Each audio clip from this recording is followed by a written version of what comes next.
بسم اللہ الرحمن الرحیم. ناظرین، پروگرام ٹاکرا کے ساتھ میں ہوں شعیب الدین اور میرے ساتھی جناب سلیم بخاری صاحب. ناظرین، آج ایک اہم ایشو ہے، بہت اہم. پاکستان اور بھارت ایک مسلسل 70 سال سے تناؤ کی کیفیت ہے، اور اس وقت کلبھوشن کا معاملہ بہت اہم ہے، کیونکہ بھارت جو پہلے اس کو تسلیم نہیں کرتا تھا کہ ہمارا جاسوس ہے، پاکستان میں پکڑا گیا، اب اس پہ عالمی عدالت میں چلا گیا، اور وہ عدالت جہاں کشمیر کا معاملہ آج تک لپیٹ کے رکھا ہوا ہے، کلبھوشن پہ فوری طور پہ حرکت میں آئی ہے. اس کے ساتھ بھارت کی آبی دہشت گردی، وہ بھی ایک دہشت گردی کسے میں کیوں اس کے ذریعے ہماری زمینوں کو بنجر کیا جا رہا ہے، وہ ایشو ہے. اس کے بعد ٹرمپ کا دورہ سعودی عرب، جہاں پہ بہت اہم معاہدے ہو رہے ہیں امریکہ اور سعودی عرب کے دوران. اس کے ساتھ ہی ایران میں ہونے والے انتخابات، جس میں حسن روحانی دوسری مدت کے لیے ایران کے صدر منتخب ہوئے ہیں. ایک اہم ایشو ہے پاکستان میں گندم کی خریداری، جس میں کسانوں کو نہ باردانہ مل رہا ہے، جو مانگتا ہے اس کو ڈنڈے ضرور ملتے ہیں. ایک اور ایشو جناب فاٹا، ایک ایسا علاقہ جو گزشتہ 70 سال سے پاکستان کے قانون میں ہی نہیں آتا. وہاں پہ ایک اسپیشل قانون نافذ ہوتا ہے. یہ صرف وہاں پہ نہیں ہے، معذرت کے ساتھ پنجاب میں بھی ہے، وہ پاٹا کہلاتا ہے. 2 علاقے ہمارے پاس بھی ہیں، 2 اضلاع میں. اس بارے میں کچھ قانون سازی کی جا رہی ہے، باقی باتیں بھی ہوتی ہیں. اور ہمارے اراکین اسمبلی جن کی تنخواہیں یکدم بڑھ جاتی ہیں، 2 گنا 3 گنا 4 گنا ہو جاتی ہیں، بیچارے مظلوم ملازمین کی باری آئے تو اسحاق ڈار کہتے ہیں حضرت 10% بڑھیں گی، اس سے زیادہ پیسے نہیں.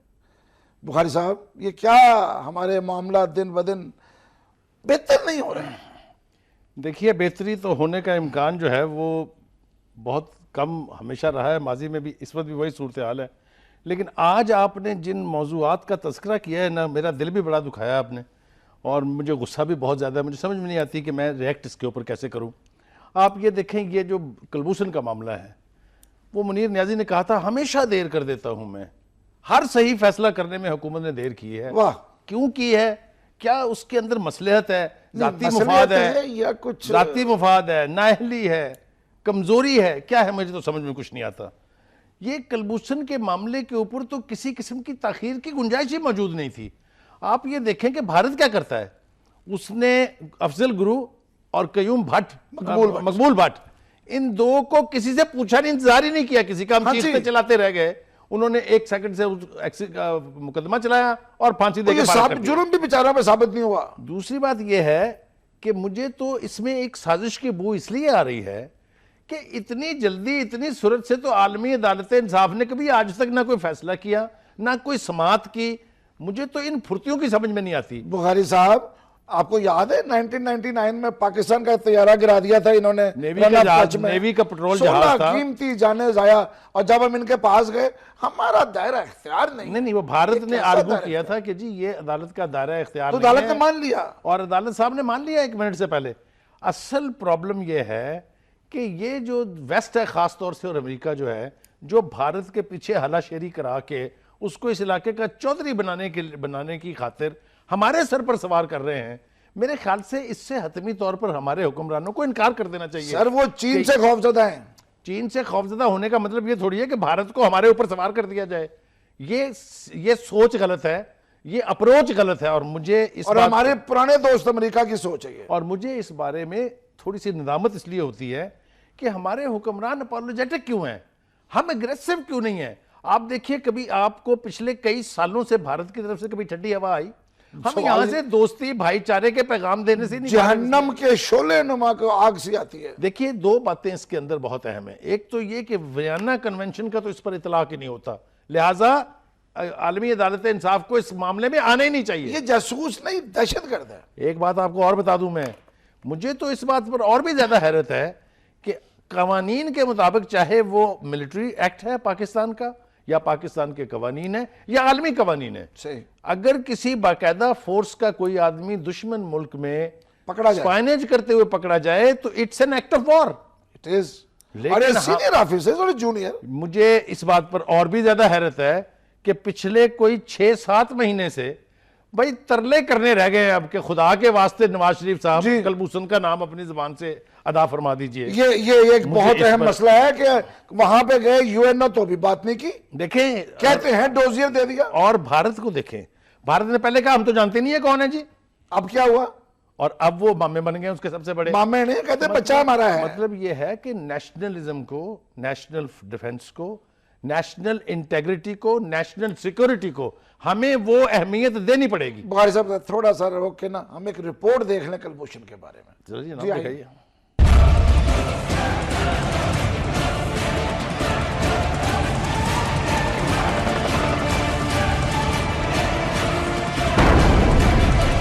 فوج کو اندرونی و بیرونی محاذوں پر مسلسل مصروف رکھا جائے, یہ دشمن کی پالیسی ہے.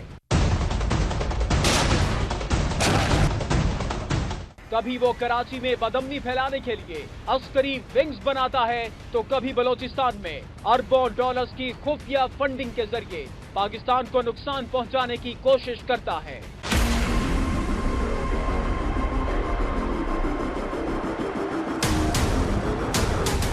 کلبھوشن یادو جیسے جاسوسوں کی مدد سے ہمارے معصوم لوگوں پر دہشت گردانہ حملے کروا کر خوف کی فضا قائم کرنا بھارتی سازش ہے.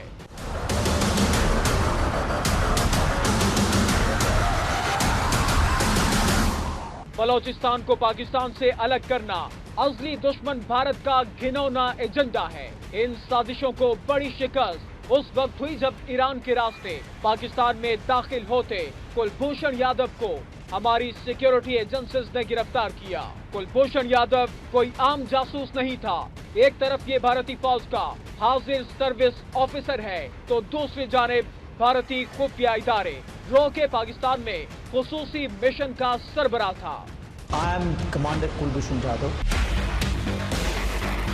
I have been directing various activities in Balochistan and Karachi at the behest of law. دنیا کی تاریخ میں ایسا کبھی نہیں ہوا کہ ایک بڑے مشن کا سربراہ گرفتار ہو جائے. بلا شبہ یہ ہماری سیکیورٹی ایجنسیز کی کارکردگی کا منہ بولتا ثبوت ہے. اپنے جاسوس کی گرفتاری پر بھارت کا حواس باختہ ہونا اس بات کا ثبوت ہے کہ کلبھوشن واقعی کوئی عام جاسوس نہیں, جس کا ایک اظہار کلبھوشن کے مقدمے کو عالمی عدالت انصاف میں لے جانا ہے.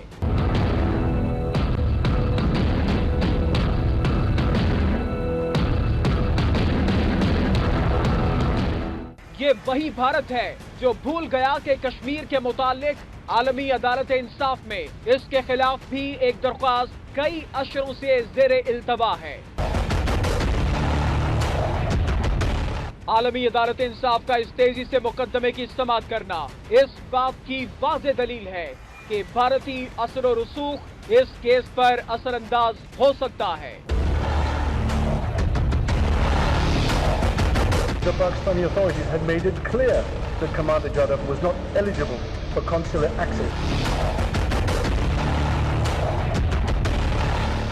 بھارت اس کیس کو لے کر پاکستان کو سفارتی طور پر دباؤ میں لانے کی کوشش کر رہا ہے. جمعرات کو ہونے والی عدالتی کارروائی میں جج نے کلبھوشن یادو کی پھانسی پر حکم امتناع جاری کر دیا.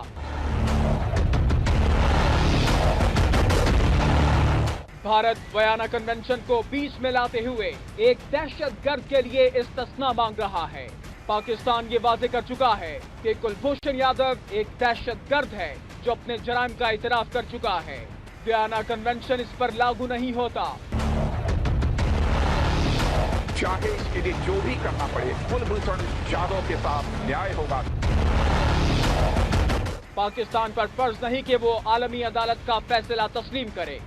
دوسرے خود مختار ممالک کی طرح اس کے اپنے قوانین بھی ہیں جس پر وہ عمل درآمد کروانے کا حق رکھتا ہے. یاد رہے پاکستان کی فوجی عدالت کے تحت کلبھوشن یادو کو پھانسی کی سزا سنائی جا چکی ہے.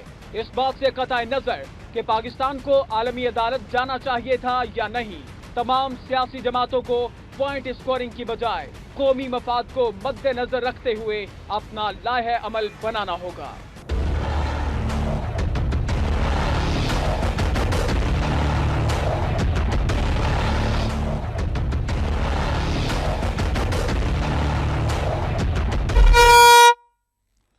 ناظرین آپ نے رپورٹ دیکھی، اس میں کیا خوب کہا گیا ہے کہ ہماری تمام سیاسی جماعتوں کو پوائنٹ سکورنگ کی بجائے قومی مفاد کو سامنے رکھ کر اپنا ایک لائحہ عمل بنانا ہے. لیکن کیا مجھے تھوڑا سا افسوس کے ساتھ کہنا پڑتا ہے، کیا ہماری حکمران جماعت ان پوزیشن کے ساتھ جو واقعی مطالبہ کر رہی ہے کہ اس کو پھانسی دو، ساتھ چلے گی؟ ایک تھوڑی سی بات جو حوصلہ افزا ہے وہ تو یہ ہے کہ آج چودھری نثار نے وہ ایف سی سے خطاب کرتے ہوئے یہ واضح طور پہ کہا ہے کہ جہاں تک کلبھوشن کا تعلق ہے اس پر پاکستان کے اندر سول اور جو فوجی یعنی اختلاف نہیں ہے، میں کوئی اختلاف کی گنجائش بھی نہیں ہے. یار یہ دس از اے نیشنل میٹر. ہمارے ملک کے اندر اتنی بڑی دراندازی ہوتی ہے، اتنی بڑی جاسوسی کا نیٹ ورک لے کے ایک بندہ رنگے ہاتھوں پکڑا جاتا ہے، پھر کس قسم کی وہاں رعایت کی ہمارے بچے تو آج بھی وہاں مار رہے ہیں. دوسری بات جو اس رپورٹ میں نے نوٹ کی ہے وہ یہ ہے کہ ہم توقع کر رہے ہیں ایک ایسی عدالت سے کہ وہ انصاف کی بات کرے گی یا ہمارے حق کی بات کرے گی جو جیوری میں ایک بھارتی جج کو بٹھا دیتی ہے. وہ 70 سال سے ہمارے حق میں کچھ نہیں کر رہی. میں کہتا ہوں جو جج کا کوئی دور پار کا واسطہ بھی ہو کسی یعنی فریق سے، اس کو بھی وہ اثر پینل کے انداز اوپر نہیں ہوتا ہے. بٹھاتے ہیں. انہوں نے اس پینل کے اوپر بٹھایا اس کو. ایک تو اس سے بہت دوسری بات یہ ہے کہ میں نا آگے بڑھنے سے پہلے کچھ جو میرے پاس جو ٹویٹس ہیں اور جو فیس بک کے اوپر جو میسیجز ہیں وہ میں سنانا چاہتا ہوں. ایک فلک نور صاحبہ ہیں، وہ کہتی ہیں جی مجھے تو سب سے بڑی شکایت یہ ہے کہ آپ نے اس کی پھانسی اناؤنس کیوں کی؟ آپ اس کو ڈائریکٹ پھانسی چڑھا دیتے، کیونکہ اس سے زیادہ کوئی اور مثال ہمیں کہاں سے ملے گی کہ افضل گرو اور وہ جو مقبول بھٹ صاحب ہے اس کے لیے ہندوستان نے بالکل ایسا ہی کیا تھا. اور اگلی ٹویٹ ایک سنیے، وہ اس سے بھی مزیدار ہے. یہ رشید صاحب ہیں، وہ فرماتے ہیں کہ سن 2000 میں اسی آئی سی جی نے پاکستان کی پٹیشن اس وجہ سے سننے سے انکار کر دیا تھا کہ جی ہمارا دائرہ کار نہیں ہے. حقیقت وہ دائرہ کار اب کیسے بن گیا پھر آپ کا؟ اگلی جناب ٹویٹ اس سے بھی یہ زیادہ سب سے اہم ہے سر. اس سے آگے دیکھیے، یہ بھارتی جج کی جو ٹویٹ ہے. بھارتی جج کہہ رہا ہے کہ انڈیا نے آئی سی جے میں جا کے سب سے بڑی غلطی کی ہے. یہ ہم نہیں کہہ رہے، اس لیے کہ اگر اس کی پروسیڈنگز ہوں گی، سپریم کورٹ کے ریٹائرڈ جج مجھے یہ موت کی طرح یقین ہے کہ Bharat has no case, India has absolutely no case, اور اس کو کرنا پڑے گا. وہ یہ کہتے ہیں کہ اس کے بعد اب کشمیر کا مسئلہ کھل جائے گا. وہ کھلے گا. ہم ایک تو ہماری درخواست پہلے سے ہی کافی عرصے سے وہاں پڑی ہے، اور ہم کہیں گے بھی ہماری بھی سنو. اب جو امیجز جا رہے ہیں پوری دنیا میں کشمیر سے، اس پر تو پوری دنیا کے ضمیر کو بھی دفن کر دینا چاہیے. ہمیں کہنا چاہیے کہ بھائی کلبھوشن پہ سنتے ہو، کشمیری پہ بات یہ کرو. جناب ڈاکٹر عرفان اشرف صاحب یہ فرما رہے ہیں army have to execute without any delay, کیونکہ اگر انہوں نے ایسا نہ کیا the whole nation will be disappointed. وہ کہہ رہی ہے اور عوام توقع رکھتے ہیں فوج سے کہ وہ اس فیصلے میں اب یہ لیکن ایک دیکھیں، یہ ایک انڈین ہے، وہ کیا کہہ رہا ہے؟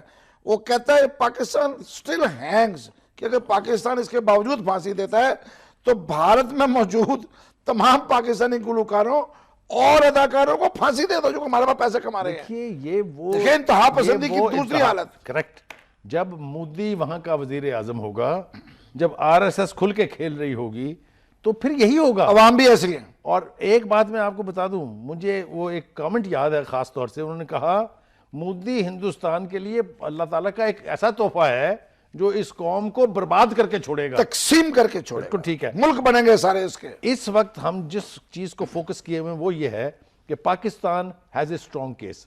ہمارے پاس شواہد بھی موجود ہیں، ہمارے پاس دستاویزی ثبوت اتنی مقدار میں ہے اور ہم نے پوری دنیا کے ساتھ شیئر کیے ہیں. اور سب سے بڑی بات یہ ہے جو اس کا کنفیشنل سٹیٹمنٹ ہے، فار گاڈ سیک، اس کے بعد کسی اور سر ہم نے کہاں وہ ڈوزیر نہیں دی اقوام متحدہ سے لے کے ہر اہم ملک کی حکومت کو. اب آپ سن رہے ہیں ہماری. اب آپ اس پہ شک وقت تو نہ کریں. مجھے تو آپ کے سامنے ہی ہے ساری صورت. عالمی ضمیر جو ہے وہ پاکستان کے حوالے سے ایک بے غیرتی کی نیند سویا ہوا ہے، اور اس کے بارے میں نہ آپ کو کوئی ابہام ہے نہ مجھے کوئی ابہام ہے. مطلب ایک اتنے بے شرم ہو چکے ہیں. ایبسولوٹلی بے شرم ہو چکے. نہیں دیکھیں، ہمیں رویہ اپنا بدلنا ہوگا. میں آپ کو مثالیں دیتا ہوں، آپ ذرا غور سے سن لیں. شمالی کوریا ٹائنی ملک ہے آپ کے کراچی جتنا یار سارا، ٹھیک ہے. انہوں نے کس طریقے سے ہوڈمنگ تو خیر برا لفظ ہے، انہوں نے کہا آپ جو مرضی کر لیں ہم وہی کریں گے، ہم چلاتے رہیں گے اپنے میزائل. اس کے بعد ایران جو سینکشن رجیمز ہے کو 12 سال کی. بھائی صاحب آپ تو ذرا اپنے حکمرانوں کو حوصلہ دیں گے نا، تب یہ ہوگا. ایسے نہیں ہوگا. معذرت، یہ اس کے لیے حکمران چاہیے گٹس والے. اس کے بعد سیریا نے کہا جو مرضی کر لو. رشیا پیچھے کھڑا ہوا ہے نا اس کے، وہاں پہ اندر بیٹھا ہوا ہے وہ. ایسے نہیں ہوتا سر. جی دیکھیں یہ ایک دہشت گردی ہے، لیکن ایک اور دہشت گردی ہمارے ساتھ چل رہی ہے. انڈیا نے ہم سے معاہدہ کیا انڈس واٹر ٹریٹی، اوکے ہمارے پاس 6 دریا ہیں، 3 کا پانی آپ استعمال کریں، 3 کا ہم کر لیتے ہیں. اور کیسی بدقسمتی ہے کہ جو 3 ہمیں دیے وہ تو بالکل خشک نالے بنا دیے جس میں اب پانی آتا ہی نہیں ہے، ریت چمکتی ہے. اور جو باقی دریا ہیں اس میں سے پانی چوری کر رہا ہے اور دھڑلے سے وہاں پہ کر رہا ہے. کون ہمارا، مجھے بتائیں کس نے بولنا ہے، کون بولا ہے؟ کس کا رونا میں روں تمہارے سامنے. شعیب الدین جماعت علی شاہ ایک ایسا نام جس کو میں غدار کہنے سے بالکل کوئی مجھے جھجک نہیں ہے، اس لیے کہ 13-14 سال تک جب ہندوستان اس آبی دہشت گردی کا پانی روک رہا تھا، آغاز کر ڈیم رہا بنا تھا، رہا اس کے اوپر ڈیم پہ ڈیم بنا رہا تھا، ہم سوئے ہوئے تھے. نہیں وہ تو کہتا سب اچھا ہے. دیکھیں سب اچھے ہی نے تو ہمارا بیڑا غرق کیا ہے. تو سر جنہوں نے جماعت علی شاہ کو وہاں لگایا تھا وہ بھی تو ذمہ دار ہیں. بھائی صاحب اس میں بھی کئی لوگ ذمہ دار ہیں، صرف نواز شریف ذمہ دار نہیں ہے. جس حکومت نے اس کو یہ اجازت دی کہ وہ وہاں جا کے پاکستان کے مفاد کا سودا کرے، ان کو عدالتوں میں گھسیٹنا چاہیے. وہ چاہے نواز شریف ہے، وہ چاہے پیپلز مطلب پارٹی ہے. یہ سچ ہے کہ بھارت ہمارا پانی روکنے کے لیے ہمارے لوگوں کو پیسے دیتا تاکہ بولے نا. اب آپ میری زبان پھر زیادہ کھلوانے والے ہیں چاچو. بولے نا سارا. اور کیوں بابا نہیں؟ کالا باغ ڈیم کیوں غرق ہوا؟ اس لیے کہ سندھی نیشنلسٹ نے اور یہ جو کے پی کے نیشنلسٹ تھے انہوں نے پیسے کھائے اور اربوں کے حساب سے کھائے، کوئی ایک کھایا. وہ پھر کہتے ہیں محب وطن ہے. وہ محب وطن کا سرٹیفکیٹ جاری بھی تو خود ہی کرتے ہیں نا. انہیں میں یا آپ محب وطن نہیں کہتے. سر وہ حکومتیں بناتے ہیں کے پی کے میں. تو بابا ہمارا ڈیلیما بھی تو یہی ہے، یہی تو ہماری پچھلی بدقسمتی حکومتوں کی ہے تھی کہ جنہوں نے ملک کے مفاد کے سودے کیے انہوں نے اسٹیبلشمنٹ کے ساتھ مل کے، یا مجھے نہیں پتا کیسے، اقتدار میں بھی وہی رہے، مزے بھی انہوں نے لوٹے اور اس ملک کا بیڑا غرق بھی انہوں نے کیا. تو اس کا مطلب ہے کہ ہم لوگ جو ہیں ہم نااہل ہیں، ہم ووٹ دیتے ہیں. بالکل صحیح بات ہے. میں تو ہمیشہ کہتا ہوں کہ ہم کرمنل ہیں، قصور نہیں، ہم کرمنل ہیں کہ ایسی رجیمز کو بار بار اپنے اوپر مسلط کر لیتے ہیں جنہوں نے ملک کے مفاد کا سودا کیا، ایک کسی غریب آدمی کا یا عام آدمی کا کوئی بھلا نہیں کیا، 2 اس ملک کے دفاع کے ساتھ کھلواڑ کیے، 3 کرپشن کی مثالیں ایسی قائم کی. ابھی میں کیا اس میں سزا کون دے گا ان کو؟ اب یہ دیکھیں نا، اس جو ہم جس بات کر رہے ہیں، راوی کی صورت حال یہ، کبھی ایک خوبصورت سا دریا تھا، ہم وہاں جاتے تھے، مچھلیاں پکڑتے تھے، کشتی میں سیر کرتے تھے. آج اس کی حالت یہ ہے کہ اس میں بہت تھوڑا سا نالا سا پانی ہوتا ہے. ایکڑ کے قریب پانی آتا تھا. نہیں یہاں پہ 2,98,000 تک سیراب آ چکا ہے. اتنا بڑا بہت لاؤ 3 لاکھ. اب وہ اس کو بھی ڈائیورٹ کر کے اپنے پنجاب کو اگر وہ سیراب کر رہا ہے تو ہمیں مجھے بتائیں یہ لیکن اب ایک مزید ڈیم بنا رہے ہیں، وہ جو 10 لاکھ ایکڑ اور مزید چوری کر رہے ہیں اس میں سے. ابھی تو اور ایک خوفناک بات بتاؤں آپ کو، وہ تو دنیا بھر میں یہ ڈھنڈورا پیٹ رہے ہیں کہ سندھ کا پانی سمندر میں جا رہا ہے جی، ضائع ہو رہا ہے. بکواس کرتے ہیں، ہم 5 ڈیم بنا رہے ہیں وہاں پہ. اب بن رہے ہیں، اللہ کرے کہ ہماری حکومت اس کی طرف 5 gorges, not 3 gorges. Now it will change the future. 5 gorges. اللہ کرے آپ جس جذبے سے، جس قوت کے ساتھ یہ دعوے کر رہے ہیں، ہمارے حکمران بھی اسی جذبے اور اسی قوت کے ساتھ ان سارے پروجیکٹس کو پورا کریں. بہت اچھی بات ہے کہ ہمارے حکمران بھی جذبے پہ ہیں. ناظرین چلتے ہیں ایک مختصر دورہ سعودی عرب، پہلا دورہ غیر ملکی دورہ، وہاں پر ان کا استقبال، اس سارا کچھ. بھائی صاحب وہ اپنے ملک میں جب تھے، جب الیکشن کمپین کر رہے تھے، اسلام کی جو خدمت انہوں نے اس وقت کی، اگر آپ مجھے اجازت دیں پروگرام میں وقت ہو تو میں اس کی تفصیل بتانا چاہتا ہوں. یاد ہے سب کو بتا دیں اور سب کو بتانے نہیں ہو جائے گی. اب وہ ملک سے باہر نکلے ہیں اور ذرا مواقع دیکھیے ان کے لیے کیا مہیا کر رہے ہیں ہم. ایک تو یہ کہ ان کے سمیت ان کی بیگم صاحبہ کو جو کنگ ہیں سعودی عرب کے، انہوں نے ہاتھ ملا کے ریسیو کیا. دوسری اس کے اوپر مزیدار ٹویٹس آ رہی ہیں جو میں مزے بھی لے رہا ہوں لیکن مجھے شرم بھی بہت آ رہی ہے ایک مسلمان کی حیثیت سے. وہ کہتے ہیں کہ ایسا لگتا ہے کہ وقت اب آنے والا ہے کہ کسی دن ڈونلڈ ٹرمپ صاحب جو ہے وہ جماعت جو ہے نماز کی، اس کی بھی قیادت فرمائیں گے اور مسلمانوں کو نماز پڑھائیں گے. اس لیے کہ وہ سن لیں بھائی میرے، میں تو لوگوں کے آپ کو پلس بتا رہا ہوں، میں اپنے پاس سے تھوڑی کچھ کہہ رہا ہوں. اور کسی ایک نے کہا کہ ڈونلڈ ٹرمپ ریاض میں اب اسلام پر لیکچر بھی دیں گے، وہ جس کانفرنس سے انہوں نے خطاب کرنا ہے. تو سر لیکچر تو ان کو تیار کر کے دے دیا وہ جائے گا. ہمیں ایک ایسا شخص ہمیں امن کا سبق دینے جا رہا ہے، پیس کی امپورٹنس بتانے جا رہا ہے، جس کے اس وقت عہد میں 5 جنگیں چل رہی ہیں، جو ہر جگہ جہاں دنیا میں دہشت گردی ہو رہی ہے اس کے پیچھے کھڑا ہوا ہے. سر آپ سے کس نے کہہ دیا امن کے لیے آئے ہیں؟ 110 ارب ڈالر کا اسلحہ بیچنے آئے ہیں. بھائی صاحب وہ اسلحہ تو بچیں گے، اس لیے کہ وہ جو فورس بنی ہے وہاں پر 34 مسلم ممالک کی، جس کا مقصد ابھی تک کسی کو سمجھ نہیں آ رہا کہ اس کا آبجیکٹو کیا ہے, وہ کس کے خلاف ہے, کس کے حق میں ہے. لوگ کہتے ہیں کہ اس کا مقصد یہ ہے کہ امریکنز کو نکالا جائے اور صرف مسلمان ملکوں کی فوج وہاں پہ ہو, امریکہ فارغ ہو جائے. بھائی میرے, امریکہ کا صدر وہاں بیٹھا کاہے کے لیے ہے؟ وہ اسی فورس کو, یہ جو اسلحہ بکا ہے یہ کس کے خلاف اچھا استعمال ابھی آپ نے وہ ٹویٹ کی بات شروع کی تھی, درمیان میں چھوڑ دی آپ نے سر. نہیں, میں نے چھوڑی نہیں ہے. دیکھیے یہ ٹویٹ ہے, یہ ہمارے کوئی کورنی موبلی ہیں, وہ کہہ رہے ہیں the king of Saudi Arabia extends his hand and gives a warm welcome to first lady Melania. اب آپ یہ دیکھیں, یہ میں نہیں کہہ رہا, نہ کو مسلمان کہہ رہا ہے. دوسرا میں نے یہ آپ کو بتایا کہ دنیا میں وہ لیکچر دیں گے. اور تیسرا ہے کہ Saudis are preparing to welcome Trump like a conquering king. He demonized Muslims and now plans to preach tolerance in a speech in Saudi. دیکھیں یہ جو دنیا کی آوازیں ہیں نا, یہ اٹھ رہی سوشل میڈیا, اس کے نیگیٹیوزم اپنی جگہ, لیکن اس کا پازیٹیوزم یہ ہے اس کے کوئی حدود و قیود نہیں ہے سر, وہ وہ ٹھیک ہے, تمام کو پھلانگ جاتے ہیں. لیکن ایشوز کے اوپر وہ بات کرتے ہیں اور ایشوز کے اوپر بات کرنی چاہیے. دیکھیے اس ریجن میں سعودی عربیہ اب کئی کانفلکٹس میں گرا ہے. یمن کا معاملہ آپ کے سامنے ہے, استقبال جو ہے وہ ڈونلڈ ٹرمپ صاحب کا ہوا ہے. ایک بہت اہم چیز ہے جو ہم سب کو سمجھنی بھی چاہیے. یہ شاہ فیصل کے دور میں سعودی عرب لیڈ کر رہا تھا مسلم ورلڈ کو. اب آپ, مجھے نہیں پتا کہ کیا چاہتے ہیں اس حوالے سے, کیا کہتے ہیں اس حوالے سے. سعودی انفلوئنس رہا ہے. سعودی عرب پاکستان کا بہت اچھا دوست رہا ہے, ایک طویل عرصے سے دوست رہا ہے. سر مفت تیل دیتے رہے ہیں, انہوں نے مدد بھی کی ہے, اس میں کوئی دو رائے نہیں ہے. سعودی عرب اس وقت جن کانفلکٹس میں پھنسا ہے اس کے حوالے سے بہت خوفناک صورتحال اس کے ارد گرد ہے. جب میں کہہ رہا تھا, آپ نے مجھے بات ہی نہیں مکمل کرنے دی. بدقسمتی میں اس پر ڈر رہا تھا, اب آپ بات کرنے لگے تھے. ایک میزائل فائر ہوا جسے راستے میں تباہ تو کر دیا گیا, لیکن آپ ذرا موقع دیکھیں کہ امریکی پریزیڈنٹ آ رہا ہے اور اس وقت کتنے خوفناک کام ہونے جا رہے ہیں. یہ ریفلیکشن ہے کہ امریکہ کے ساتھ قربت جو ہے وہ پاکستان تو چھوڑ دیں, مسلمانوں کے حق میں نہیں ہے, اور مسلمانوں کو ہر امریکی موو جو ہے, یہ بھی ایک انتہا پسندی کا رویہ نہیں ہے. انتہا پسندی تو رویہ ہے اپنی جگہ, لیکن آپ یہ دیکھیے کہ آپ ڈیل کس کو کر رہے ہیں. ڈونلڈ ٹرمپ نے سب سے پہلا فیصلہ کیا کیا تھا, بھول گئے آپ؟ مسلمانوں کے لیے سرزمین یونائٹڈ اسٹیٹ جس طرح اس نے تنگ کی ہے وہ آپ کے سامنے ہے. اور لیکن سر ماننا پڑے گا ان کی عدالتیں زندہ ہیں, انہوں نے کہا بند کرو اس فیصلے کو. کریکٹ, لیکن ایسے بندے کو ہم مسلمانوں کی قیادت کا فریضہ کیسے سونپ سکتے ہیں؟ یہ میری قیادت کا فریضہ اس کو دے رہا ہے سر, قیادت اپنے پاس ہے. آپ بھی کسن ملک ہیں, پھر آپ دیکھیں وہ بڑے سکون سے نا اپنا کام کر رہے ہیں سعودیز. اب وہ اگر امریکہ کو نکالنا چاہتے ہیں, ان کی فوج کو اس خطے سے جو ہمارے لیے بہت مقدس ہے, روزہ رسول ہے, اللہ تعالیٰ کا گھر ہے وہاں پہ, اگر وہ نکال کے وہاں پہ اپنی فوج ڈیولپ کرنا چاہتے ہیں, اور دیکھیں انہوں نے اس فوج کا لیے کس کو چنا ہے, آپ کے سپہ بھائی میرے, مجھے آپ کی اس بات سے اختلاف نہ ہوتا. اچھا بھائی صاحب ایک منٹ, میرا خیال ایک رپورٹ دیکھ لیتے ہیں پھر اس بارے میں آگے چلتے ہیں. سابق army chief general Raheel Sharif کے اسلامی فوجی اتحاد کی بطور کمانڈر ان چیف تعیناتی کی خبریں ایک عرصے سے گردش کر رہی ہیں.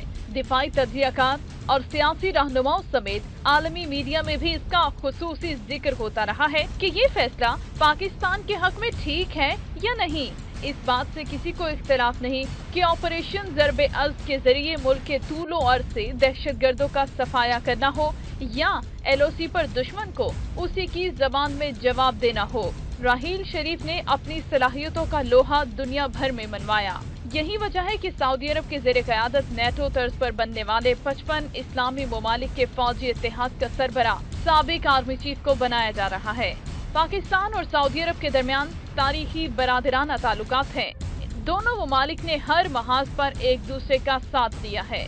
پاکستان نے راحیل شریف کو اس اتحاد کی سربراہی کے لیے خصوصی این او سی دے کر اجازت دی ہے, جس پر ایران نے اپنے تحفظات سے پاکستان کو آگاہ کیا ہے. پاکستان نے ایران پر واضح کر دیا ہے کہ وہ اپنے ایران سے تعلقات کو اہمیت دیتا ہے اور ایسے کسی اقدام میں شامل نہیں ہوگا جو مسلم امہ میں تنازع کا باعث بنے. مڈل ایسٹ میں جاری دہشت گردی کی لہر کو ختم کرنے کے لیے سعودی عرب میں ہونے والی کانفرنس میں اسلامی ممالک کے سربراہوں کی شرکت متوقع ہے. اس کانفرنس میں خصوصی طور پر امریکی صدر ڈونلڈ ٹرمپ کی آمد نے کانفرنس پر عالمی میڈیا کی توجہ مبذول کروا دی ہے. اس سمٹ میں شرکت کے لیے پاکستانی وزیر اعظم نواز شریف بھی خصوصی طور پر شرکت کر رہے ہیں.